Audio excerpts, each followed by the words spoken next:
எல்லாரும் ரொம்ப சிறப்பாக விநாயகர் சதுர்த்தி கொண்டாடிட்டு இருப்பீங்கன்னு நினைக்கிறேன். So let us decode Vinayagar Chaturthi today.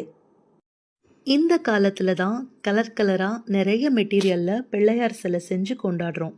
ஆனால் நம்ம முன்னோர்கள் வெறும் களிமண்ணாலான பிள்ளையார் சிலைகளை மட்டுமே வச்சு வழிபட்டாங்க. அதுக்கு பின்னாடி ஒரு பெரிய தாத்பரியமும் இருந்தது. விநாயகர் சதுர்த்தி ஆவணி மாதம் வளர்பிறை சதுர்த்தி திதியில் கொண்டாடப்படுது. அதாவது மான்சூன் சீசன்.